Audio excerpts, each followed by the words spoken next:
Dean James, America's freedom fighters. Here's a nicest story that will make your day.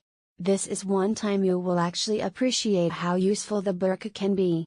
Fearless Special Forces troops donned the linked Islamic dress to sneak undetected through the ISIS de facto capital Raqqa and take down their terrorist commander, UK Express reports. The 8-man SAS squad also eliminated several jihadi fighters after lifting up their burqas and opening fire on the stunned militants, who had no time to hide from the hail of bullets. Men posed as ISIS chiefs' wives by covering themselves from head to toe in the traditional black burqas and managed to make their way to the group's headquarters. Underneath the burqas, the troopers had grenades, machine guns and enough ammo to rain hell upon the terrorist scumbags. Priceless.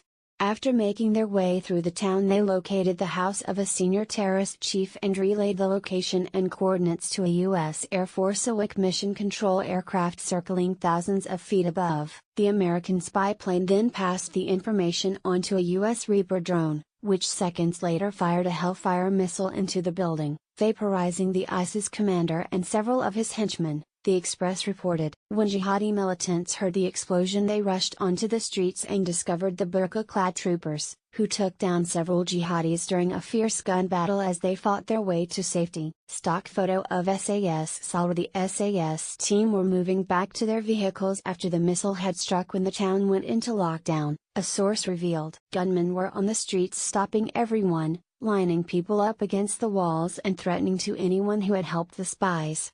Just as the British Salwars were getting back into a minivan, several gunmen ordered them to stop, the source said. The troopers ignored the warnings and were about to drive off when the jihadis opened fire.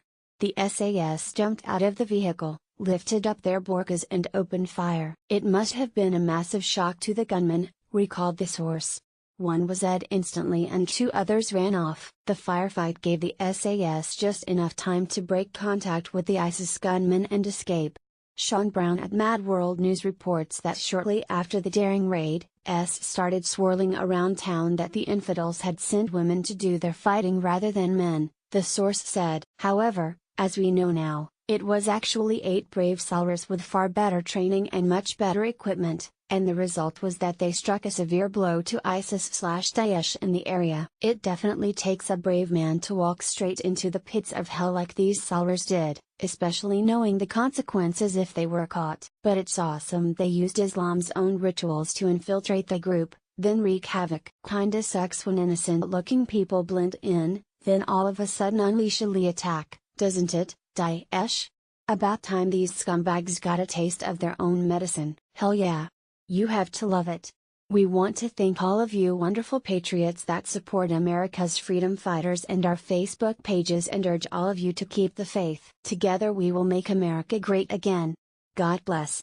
Bruce Johnson, Right Wing Tribune. Be sure to follow us on Nation in Distress and America's Freedom Fighters on Facebook.